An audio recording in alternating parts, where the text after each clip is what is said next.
Hi, this is Riggs Eckelberry. I'm with OriginClear, and I'm looking forward to my second podcast appearance with Devin Miller. But meanwhile, he's asked me this question, this burning question: what would I do with $10,000 to start a new business? And it's very, very simple. Here at OriginClear, when we developed Water on Demand, which is an investable water asset, we developed a real strength and liking for working with regular investors, sometimes accredited, sometimes unaccredited, but regular investors, to build this investable water asset program. And that's what we're good at. And for $10,000, we could get some funding raised for something. Now, that thing would have to exist. It already had to happen, but we could actually do that. And I think it would work out well. Look forward to seeing you on the podcast. And welcome everyone to the show. I apologize for the delay in starting. We were refining. We have a new model, which is going to be that instead of having these long podcast excerpts, we're having short clips. And then as a group of three, the three wise men, we're going to comment on it for very briefly and kind of go clip chat, clip chat, clip chat. So that's for a bit later. The clip you just saw was something that is the Inventive Journey podcast. Devin Miller is having me come on a second time. And he likes to have people create these little, what would you do if kind of videos. So I hope you enjoyed that. Let's get on with it. And it's nice to see that everybody's here. Gene Tully, glad to see you're here. Thank you very much. Okay, let's party. First of all, Water the Blue Gold. Of course, it is the week after Thanksgiving.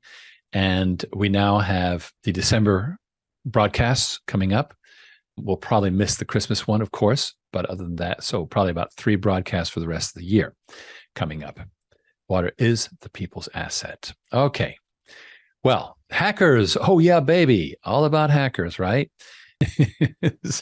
There was some weird cyber attack on a Pennsylvania water system where they were had some political message. But the point is they showed that they could get into any water system, which is why you want to decentralize. The internet was created by the Defense Advanced Research Program, DARPA, to keep communications going in the event of a nuclear attack, that you would have a lot of nodes all over the place, and that's the internet. Well, we need to create a water net, right? Which is lots of places where the water is treated, not a single place. So that's kind of interesting. Continuing here. Oh, yes. But here is something that I want to bring up. Private ownership of utilities sucks. What is this all about? Well, we have a problem here because private ownership has been happening. And let me show you the story about this. And this is the thing driving up utility bills even more than aging infrastructure and water supply and local regulations. Because what's happening is that big water is lobbying local municipalities to let them just take over the utility and you'll just have, free money. And the way they did this is in Pennsylvania communities, but also elsewhere.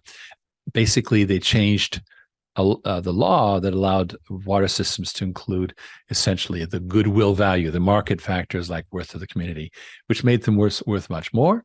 And as a result, private companies have been buying these things up nonstop. And big water tells municipal officials, you're going to get free money. That's a lie. That money is going to be paid for by ratepayers, obviously. And here, this is not the whole article, but here's the most interesting thing right here, that private ownership is the most significant variable. So what does this mean? Well, for us, our position is water infrastructure is failing, but don't sell the central infrastructure to private parties. This happened with wastewater treatment, as you saw, Pennsylvania, but many other states, 20 or 30 states. I mean, there's a lot of states doing this. But also it happened in the UK where they sold the reservoirs to private parties. And guess what? The reservoirs dried up. It's that was brilliant. So the solution is instead keep centralized utilities in the hands of government. Why? So they can still supply the fresh water and get industry and agriculture off the grid for the treatment and recycling. Not only does this unburden the public utility, but it creates water reuse, which means more economy of water, right? Which is what we want. So this is a better structure. Let government continue to operate the central infrastructure, but we take the load off by putting the water treatment in the hands of industry and agriculture, which is 90% of all water demand all over the world. All right. Meanwhile, commercial real estate, this is not a pretty picture. Why? Because we're still suffering from COVID vacancies. It's still about 50%, places like New York City. And sure enough, this was a story that was back in late October, and there is a lot of non-performing commercial real estate loans. Average rise was 80% from a year earlier. So basically almost a double in non-performing assets from a year ago, which was 2022. So a lot of charge-offs. And here's the issue. Small and mid-sized banks are the biggest hurt. This is going to cause problems because these are not protected under the too big to fail, the regulation, and Dodd-Frank. And as a result, we're going to see some problems with those banks, and they may not be rescued. So some real alarm bells in commercial real estate are concerned this could spread to the entire commercial real estate sector. Something to be watched. And for you, I think commercial real estate's interesting. There's all kinds of interesting things going on, but it's very spot, like mobile home parks are good. Housing developments are good.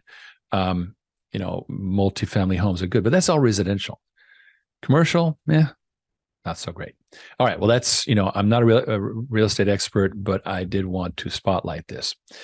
Now, something we do know about is commercial agriculture and the issue with droughts. Now, this is a clip that came from the Joe Rogan show. And so I'm going to start that clip now. So let me just tee it up here. So what we have is a very cool couple, Will and Jenny Harris, who own White Oak Pastures, and they are the pioneers in regenerative agriculture. They've made a huge difference in the marketplace already. Things like organ meats and tallow and so forth, which used to be thrown away, today are being consumed by consumers because it's better food. James Wright says, hello, hope all is well. Happy tryptophan recovery week.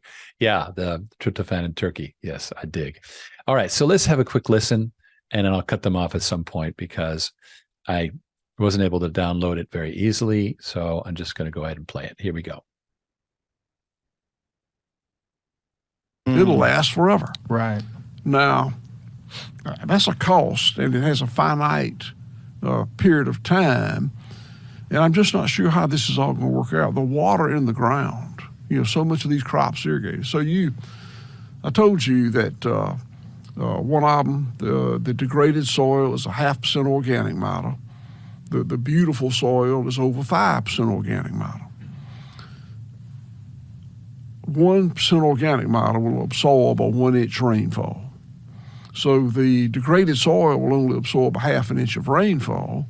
The beautiful organic soil will absorb a 5-inch rainfall. So it requires a tremendous amount of irrigation for the degraded soil to make it. Well, we got problems with water in the ground, even in the southeast and certainly in the west. So that all of these resources we're just using up, and it's pissing in your britches to stay warm. Pissing in your britches to stay warm. It's a good short-term strategy, but long-term, not what you want to do. That's a great way to put it. I love it. I'm going to use that one. Pissing in your britches to stay warm. Yeah, it's really sad, and it's weird how we haven't addressed this, and how this is just something that just keeps going, and going primarily because of the amount of money that's involved and the amount of money these companies are making by doing things the way they're doing it right now, and the fact that it's subsidized. All right, so this was a really good interview, and I strongly recommend it. If you can actually go to Spotify and create a free account and watch this Joe Rogan episode. But what this gentleman was saying was that normal commercial fertilized land only has a 0.5% of organic material, whereas the regenerative earth that these guys have has 5% organic material. Now that small difference takes it from the ability to absorb a 0.5 inch of rain to 5 inches of rain. Now 5 inches is a lot of rain, and so what you lose if you have this commercial land, the water just runs off right, into the rivers. It makes these muddy rivers, and you create droughts. On top of that, experts are saying, this is in the interview, that these commercial fertilized lands only have 60 years to go, and then it's done. The lands are done, no more. So this is a problem. So there's a problem with really managing agriculture, where we've got to go to more regenerative practices. Now, this is not really, strictly speaking, a water treatment issue, but it spotlights that there's so much we can do in water to prevent droughts and to have lots of water if we just do these things. And by the way, the food grown in regenerative agriculture is marvelous. It's alive, it's real, right? So that's something very, very interesting to highlight. Now, I wanted to show this because a reminder that if you're worried that you're too old to pursue your dreams, remember that Frank Lloyd Wright completed a third of his life's work between the ages of 80 and 92. So just saying. All right. Now, the week before last, we had Tom Marchesella's interview about what was going on, and this is something to check out. He was talking about data centers. AI is driving a huge boom in data centers. Microsoft wants to spend more than $50 billion a year on data centers per year. And why? Is for this artificial general intelligence and also generative AI. I'm going to tell you that what I know about this is trivial, but what I do know is it's driving a vast amount of build out. Now, data centers are very water intensive. And so literally, they're going to have to figure out where their water comes from, and they're going to have to aggressively recycle it. So watch this as it happens. I have a good friend who has been building data centers. He's got a cloud company. And literally, they build a data center, boom, they have 100% occupancy. Another data center, boom, 100% occupancy. It's money for money. He's about to close on $1 billion ESG fund because he's proven the model.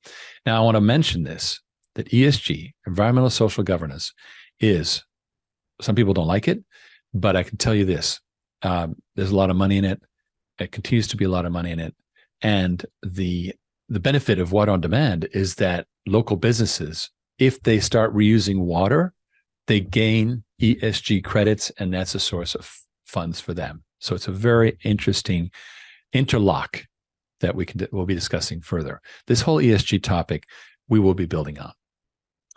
Okay, well, what about groundwater? Well, it's not a pretty picture. This is from the New York Times. It's paywalled, so I'm not going to pull it up. But here's an excerpt from it. Here's what's crazy.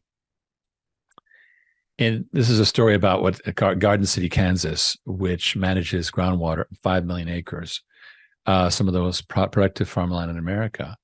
And they pumped, since 1996, enough water to fill Lake Mead twice over. Now, who's elected it? Only large landowners, right? So regular people have no say in the aquifer that has the water that they get. And so vast amounts of water are being treated as unlimited resource, and anybody can drill a well. Now, this is a real problem. From Maryland to Hawaii, groundwater levels are falling, often the result of overpumping and underregulation. So water demand is increasing. As well, increased evaporation, decreased precipitation, less water is refilling the aquifers. This is a genuine problem. All right. And speaking of drought, water in the Middle East. Well, that's a really interesting story. Now, I'm not going to have time to really cover this. There's an interview with Peter Koenig, who's an amazingly connected person. And what does water have to do with what's happening in the Middle East today? Really fascinating interview. And what I'm going to do to give it proper justice is I'm going to actually play it next week. It's 50 minutes long. I need to take the scissors to it, make it short and sweet and topical for you guys. So stand by for that. I'm going to cover that next week. But water is a major factor. Some would say it's in this interview, they say it's more important than oil. And oil is super important in the Middle East, and water is more important. So what's the fighting all about? It's oil, but it's also water. Okay. Now, our good friend Steve Santangelo, major supporter of the company, has sent us a Fidelity article about water stocks. Let's take a look at what he sent. Aging infrastructure, which we've been sounding the alarm about this forever, plus extreme weather events, plus pollution. Companies focused on water infrastructure, treatment, and technology may be poised to drink up some of the growing demand for water-related services. This article, by the way, is full of water puns. It is what it is. What can I say? So it talks a little bit about what's been happening, but here's, generally these are regular water stocks, which have done well over time. Since 2010, they've gone from, let's say 2,000 on the S&P Global Water Index to roughly 5,000 today. That's all right. This is not bad. It's less of a boom and depression than regular stocks, but they don't grow fast. Why? Because this is regular water. This is not the combination that we've created, which is more like water asset play for investors. So, but here's the interesting page. Remember I've been talking about onshoring and nearshoring? Sure enough, recent trends towards onshoring and nearshoring, meaning manufacturing coming back to the U.S., have seen large corporations building facilities closer to their primary markets. Thank you very much. This is what we've been saying. And sure enough, they got to deal with water shortages and water recycling. And also strategic methods to advance water management practices. So again, this is now occurring at the level of, Fidelity saying this. This is what we've been saying, despite a lot of people poo-pooing it. Turns out that we're onto something, right? All right, now we're going to enter the clips and chat. And so this is that model. Again, this is a pilot, but we're doing it to make it be able to create shorts easier. So we'll play a clip, and then I'll go off share the three wise men. And I say wise because that's what we say. We say we're wise. The three wise men will then say something, briefly for no more than a minute. Next clip, total of 4 minutes, 4 clips rather. And they're very short. So let's see how this works. All right, I'm going to start right off here with the first.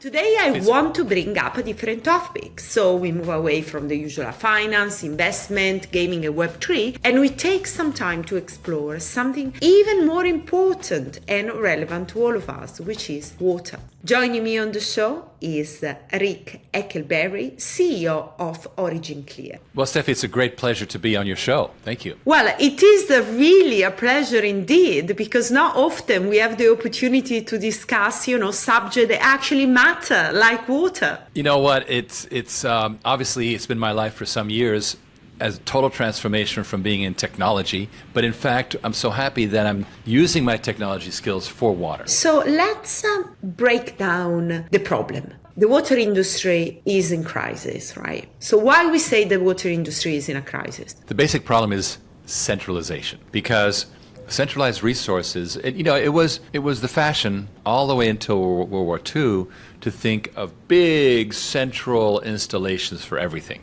I mean, I spent many years in Los Angeles, and we have these huge dry rivers made of concrete that were built by the Army Corps of Engineers for the flood that never came, right?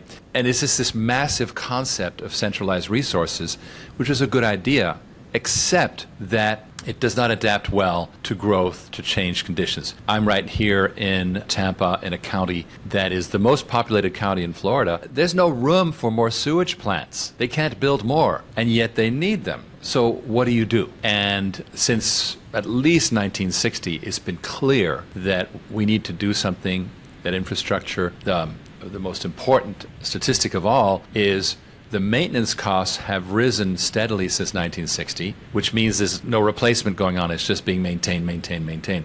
And funding for infrastructure has dropped. You know, the infrastructure bill, $1.2 trillion early in the Biden administration, only 1/2000th of it was devoted to water treatment. $55 billion, nothing. And in fact, we know that water infrastructure in the United States is falling behind by $100 billion a year. Now, I might add, it's not a problem everywhere. I spent a couple of summers in the Lazio region of Italy, and Lago di Bolsena lake in Lazio is clear as crystal. And yet, there are farms all around this lake which go down into the lake. And in America, it would make the lake green with algae. In Italy, they made sure that they properly treated the nitrogen from the farms.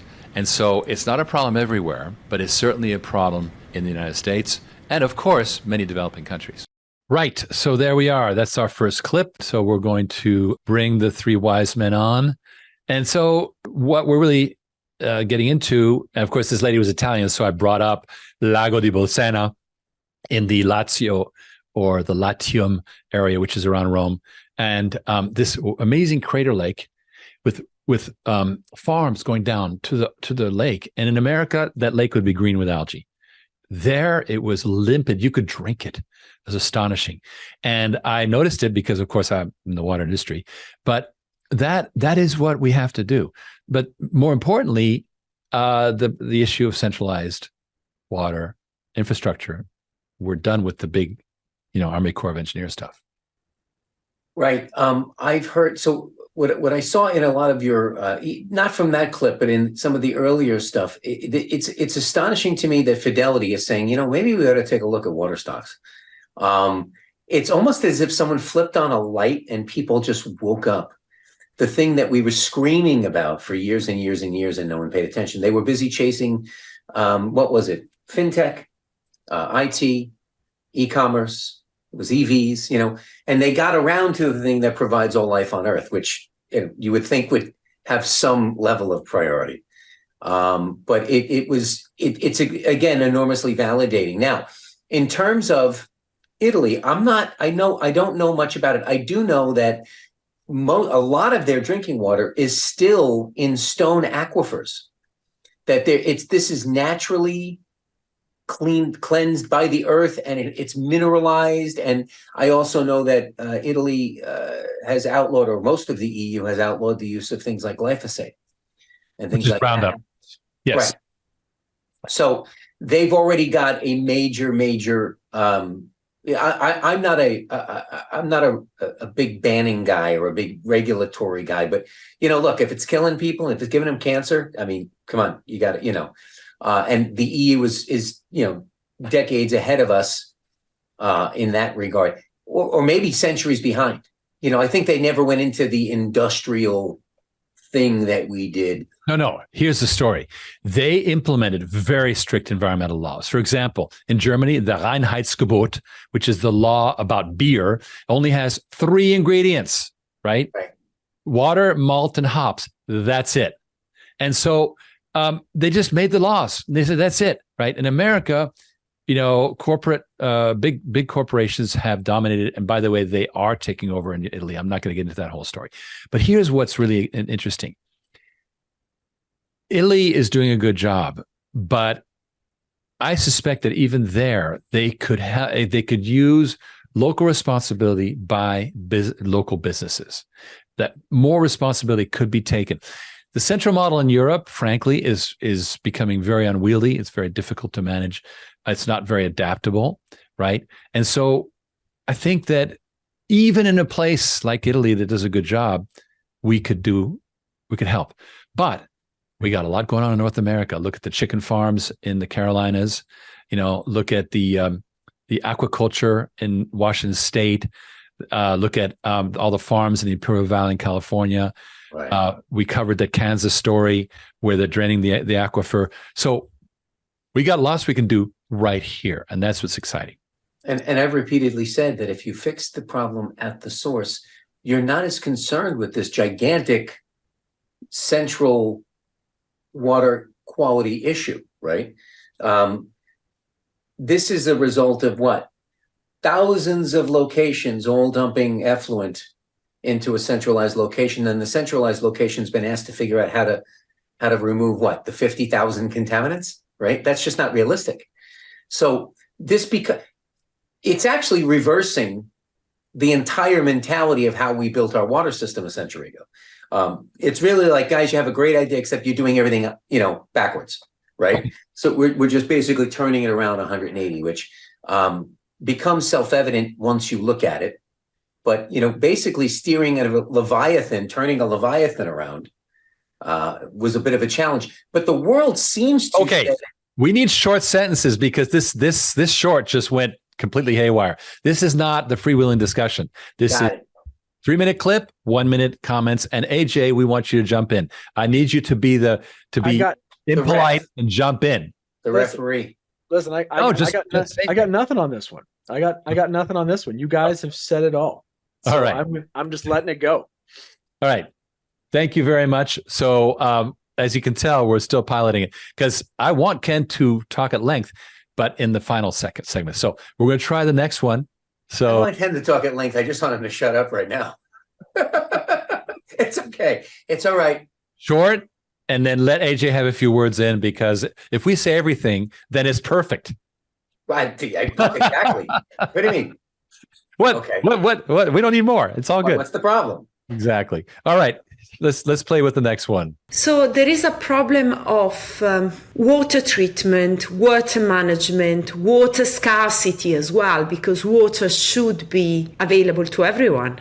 That's a very important point, because in Ireland, water is free, right? Now, it should be certainly cheap or free, but in fact, in America, we're seeing water rates inflate faster now than the cost of college tuition, which is already going high. Because the government is not really paying for the infrastructure that's needed, it's falling back on the consumers. And here's the problem. 90% of all water demand is by industry and agriculture. Only 10% is the regular people, which leads us to the solution.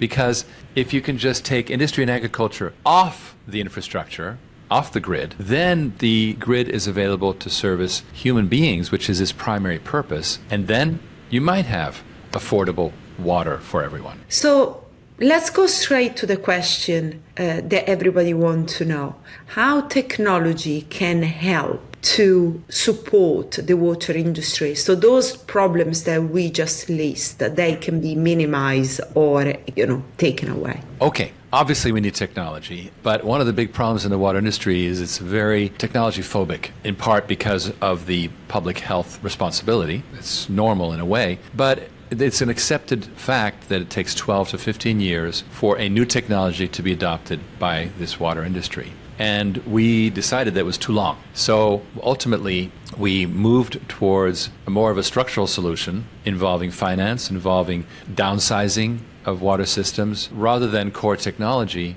which is so hard to get adopted. And that's been the source of our success since 2018. So when we are talking about technology, you mentioned about the problem is centralization of water management. So that makes me thinking, how can you make water management decentralized? Correct. So in 2016, I was converted. I had a moment, I had an epiphany where I was converted to decentralized water. There was a very important research paper by Lux Research that said, okay, decentralized water is the future. And I became a very strong proponent. I said, okay, we have to decentralize. At the time, nobody what are you talking about? I was very early, but today it's completely recognized. For example, PepsiCo, the parent company of Pepsi-Cola, has committed to 80% recycling of its own processed water. This is moving very, very fast towards proper self-treatment and reuse. Right. Okay. So here we are with the new trend, as I was a prophet in the desert, and now it's happening. AJ, what are your thoughts? No, I actually have thoughts on this one. So the interesting thing about her question, right, is how does technology help us? It just goes to show how many people don't understand that the technology already exists, right? The modular water systems is doing revolutionary things in terms of how we're packaging this technology and making it turnkey. It's not that the water treatment technology doesn't exist. What doesn't exist is an understanding that there's a market to raise capital for this decentralization, which is what we ultimately do, right? And so for me, it's just ultimately interesting to hear people talk about, well, like they always do, how does technology save us? We need to build something new to help solve the problem. No. We have the technology. We've had it for forever. It's really just about how do we develop it and package it in a way that is actually affordable for people to be able to get a hold of. That's the problem to solve, not making a new technology available to people to solve some magic problem. No. We have it. We just need to make it available. That's the real problem. It's we not only have it, it's well adopted, it's sought after, and it's stuff that the engineers that are recommending these things are comfortable with. When you bring them a new technology, you get this, right? I mean, Riggs can be he can tell you firsthand. I've lived the madness. They said, sure, this is great. Come back to us in 15 years after it's, and it was like, okay. So no, you're right. It basically, it's the technology is already well adopted. It's well accepted. It's embraced. It was rethinking. It's like telecom. Telecom worked. It was decentralizing its application that brought it about.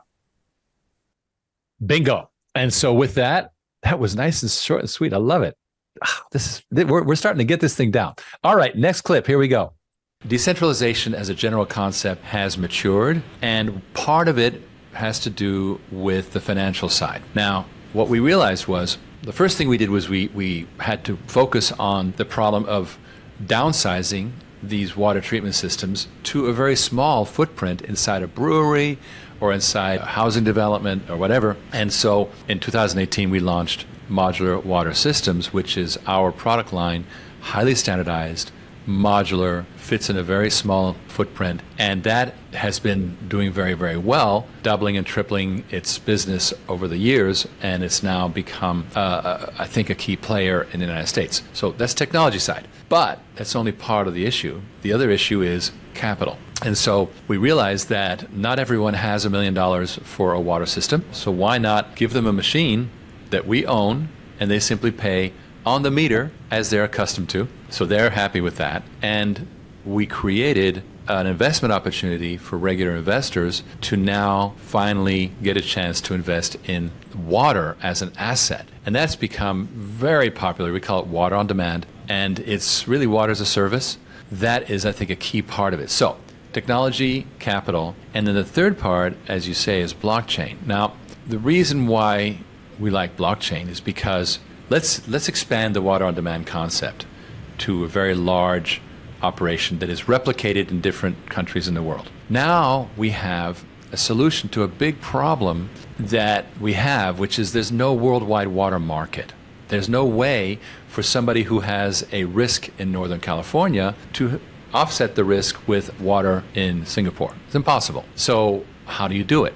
In 2018, I worked on it. I launched a blockchain test called WaterChain, and the problem was that we could not get a standardized price for water. And without the standardized price, you can't trade water. So what we then, through the creation of Water on Demand, now we have each gallon of water being paid for by clients at roughly the same rate, because water treatment is water treatment. And now we've established a kind of a currency, which is that cubic meter of treated water that somebody has paid for.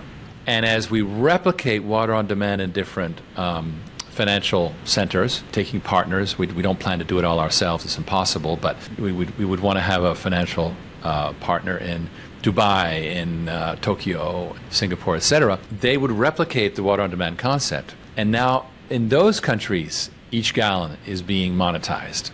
And so ultimately it creates a market.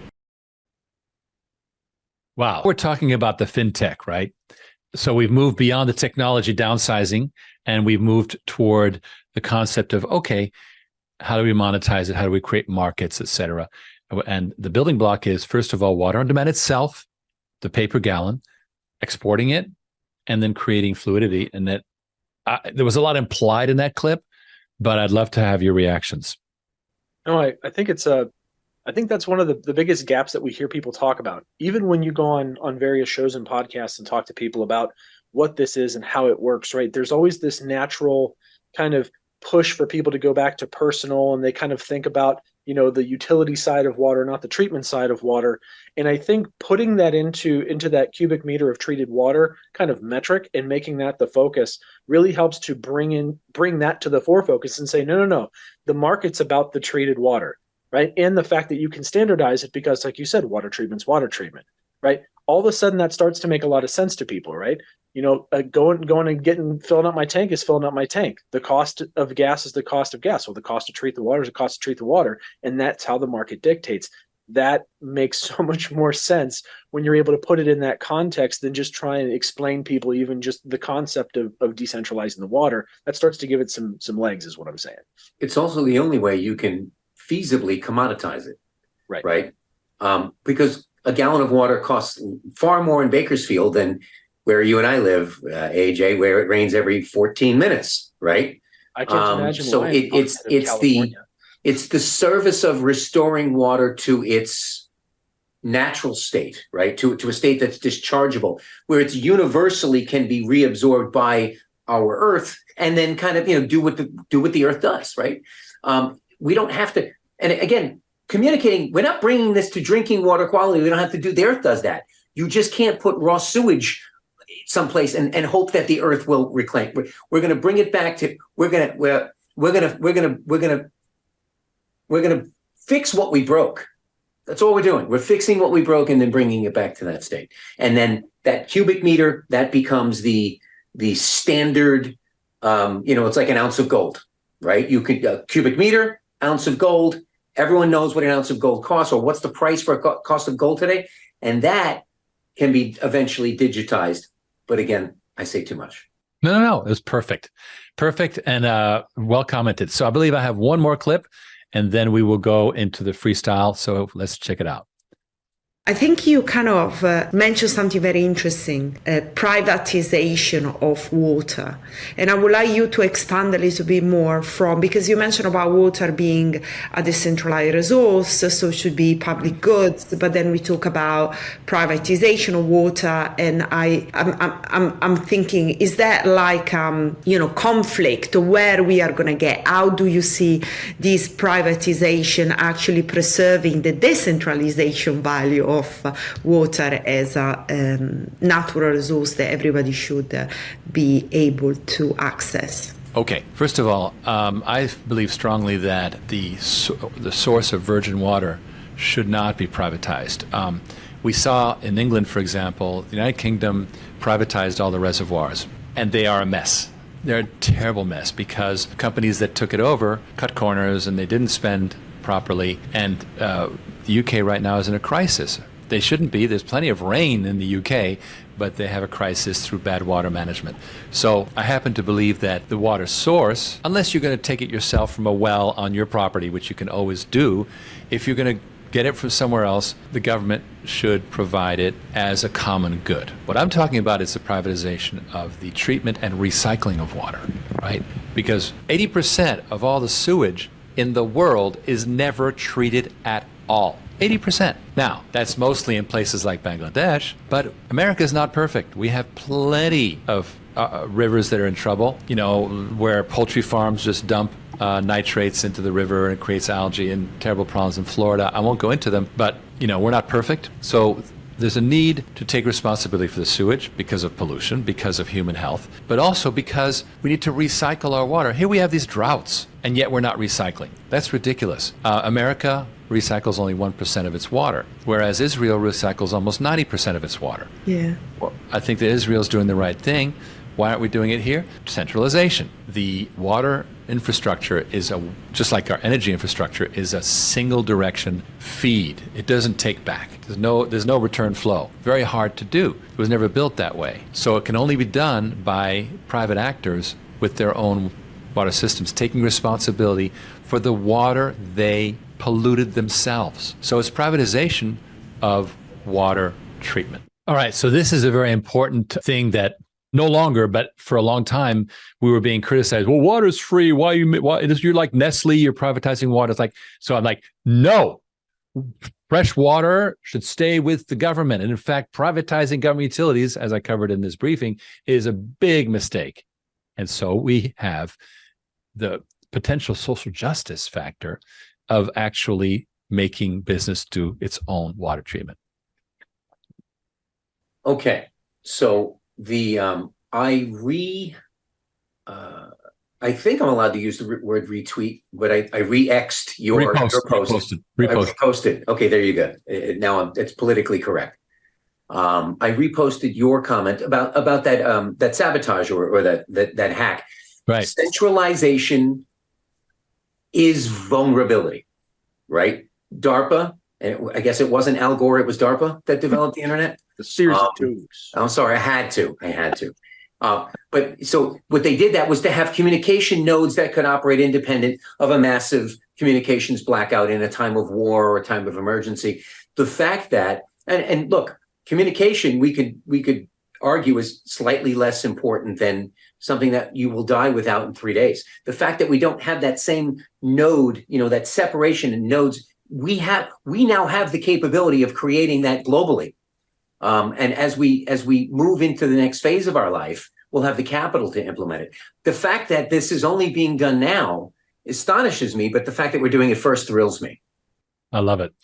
Well, that is the commentary there, and I have no more clips. Now, before we move into the wider freelance thing, I just want to, there's some great comments that I just wanted to cover here. Water Woman is talking about World Water Tour of Solutions. Thank you. Next war is over the consciousness of water. That's so very true. Now, Linda asks, which one of you three wise men is bringing the blue gold present? That's a frankincense and myrrh and blue gold water. I like it. Very good, Linda. Again, we should pair up with springaqua.com. Thank you for that quote. All right. Paul Kyra has a question about the shares which you have and we have, are they non-diluting? Let me cover that in a second. That's actually a very important topic. Well, I might as well do it right now. So here's the story. We issued a number of shares that were free. There's two parts. The first part is we issue what's called preferred shares. When these shares convert to common, they convert at the price then. So there's an automatic price correction, which is a form of anti-dilution, number one. Number two, for the last couple of years, we've been giving away shares as part of investment, which had an anti-dilutive component. We had to convert everything to common. Everything went to common as part of the merger, and we added a big gimme to make it worth the while of the investors. So right now, everybody's in common. Everybody is simply sitting there with the shares that they have, and that was the condition of doing the merger. But I think that we've done it. Ken, am I right that people are pretty happy with how the outcome was? Well, I've gone over the numbers with 3 people today, and we were all smiles and backslaps. So yeah, there was a lot of love in the room, as they say. Yeah, no, they're very happy. Look, even exercising the ability we've had to kind of control the outcome to the extent that you can in a situation like this, we've had very good fortune. And some good engineering on your part. You put your engineer's cap on, your cap table engineer, and we've been able to navigate through this. With all these unknowables, the fact that we're able to create what we have and put people in such a good position is pretty impressive. So hats off to you. And to be direct with Paul. Paul and I spoke by phone just the other day. Paul, we can discuss, get on my calendar, and we can go through particulars because everyone's situation is different, and I don't want to be overly general, but right now you're going to be in common, and the fact that it did it at the price, as Riggs said, has its own kind of form of anti-dilution. Right. So I'm not going to get into the offerings because that is definitely for Ken to discuss. But there's some really interesting things going on. If you're an existing investor, you must talk with Ken. OC.gold/Ken is to go ahead and book the call. It's important also to mention that now that we are at a state where we know where we are, a lot of the unknowables are now knowable, right, Riggs? You and I went through the fairness opinion. There's data in there that is absolutely priceless. Who we've brought on as a PR firm, their ability to affect the short-term, our short-term future, that's now knowable. That's going to be I mean, the day I was holy crapping you this morning when I was like, holy crap, you didn't mention I heard this? it through the wall. What? Heard it? He heard I was it. like, who is he talking to? So if I can say it, it was not the crap, right? But it was holy, you know what? You didn't tell me this. So there's a combination of things that were unknowable or yet in the works that are now set, right? And the series of events that are now in place allowed us to create this incredible strategy. So I encourage anybody who's got skin in this game, who's supported us, to get in touch with me to go through that strategy. And I will kind of take you through, there's kind of two separate strategies on how we can do this. And I can give you some just general insight on kind of what we hope to expect and when we hope to expect it, and allow you to really, really fully immerse yourself in the opportunity to the greatest extent that you can. I don't know how many chances we'll have to do this again. So try to make the most of it. Now's the time. Yeah, I mean, you've mentioned this before, Ken, and this is one of those things where, again, if you guys are reaching out and getting on the calendar, you might be getting some communications that are a bit more urgent because it is more urgent, right? The time to get the best type of offering that we can give you. Well, it's not even about the offering. You need the intelligence. You need the strategy. You need to be informed. I'm just saying that just the same way. Just the same way that Ken said, "Oh crap," is because you and I, AJ, we've been working on this hotshot PR agency, which I'll talk about next week because there's no time left. Because that informs the whole strategy of getting to the NASDAQ. By the way, that's why he got yelled at today. I'm like, you kept this from me? Are you serious? Right? Okay. There's a reason we hired them, Ken. No, but my point is that Ken's calendar is fuller than ever right now. The news about the mergers been out, the announcement's gone out. The communication we are getting and the feedback we're getting is incredible. The amount of people that want in on this now is incredible. Right. And so again, if you are someone new to the game, you lucked out because this is your time would have been short or is short to get our best kind of offering that we can offer with the best data that we can possibly give you to give you as much certainty as we possibly can without being certain, right? I was about to say, a lot of this data needs to be discussed under NDA. 100%. We can talk in a general way. We can talk in a general way. Okay. Now, I'm going to tell you guys something because we in the waning minutes of this briefing, something very, very important. Yes, that's right. I forgot to mention that. Oh, I gave two people. I did let it slip. What is our ticker symbol? Well, NASDAQ came back to us today, and they said that they've reserved WODI. That was very imaginative of them. Well, we gave them. We gave them three choices, but anyway, that is it's a term we use all the time, and obviously, all the disclaimers apply. That we're not saying there absolutely is going to be a merger. We believe there will be, of course. We have a definitive agreement, et cetera. But NASDAQ has reserved the ticker symbol for us. So that's super exciting. And so, as we wrap this up, Ken, you were dismayed a little bit because you were a bit behind the times because AJ and I have been in the back kitchen cooking. We've been cooking. Yeah, but you know what? I have to listen to me. I always have to test it before it comes out and is served. You didn't let me taste it before it was served. What are you thinking? So yes, but you know what, sir? But you cooked up something good, so you get a pass. Well, plus, we need to have tasters to find out if it's poison. That's what I'm here for. I have a cast iron stomach. I'm good. So no, but look, guys, I was holy crapping. AJ walked next door. He goes, "What happened?" And I just looked at him. I'm like, "You didn't tell me," So it's all good. And these are this is joyful anger, right? Self-righteous indignation. At the end of this Zoom, please, there's a screen that comes up with a very discreet little link. We're going to make it more obvious, but please click on the link to do the survey. I see there's a bunch of input from the Stevan Davis, Call Me Anytime, Ken, et cetera, et cetera. Guys make notes, but I just want to say that the model seems to be working out. I can tell you this: I had to be seriously self-censoring on all the news that I had for this briefing so that we could try this new thing. So I like this new thing. I think it's good. And the idea is so that these are self-shorts, right? It's a clip, and then we make these little snappy, wise, brilliant, poetic comments, and then we're done. Only when you let me speak, though. Exactly. Well, I have flaws, and one of them is that I feel I should talk. Okay. I'm just saying. But anyway, With my blessing. exactly. The point is that these are like self-creating shorts, which is what our Josh, our social media maven wants us to do. So we're getting better at it. Thank you all. It's been great. Please fill out your Zoom survey. Contact Ken. And we're going, and Paul, by the way, the reason I asked the question about anti-dilution is because I believe that WOD may go places. Next week, I will cover the master strategy that we're going to work on with the PR agency. Why? Because next Wednesday is our first strategy meeting with this agency. And yes, Ken will be part of it. Yeah, well, yeah. After getting yelled at all day, I'm in the meeting, guys. Don't worry about it.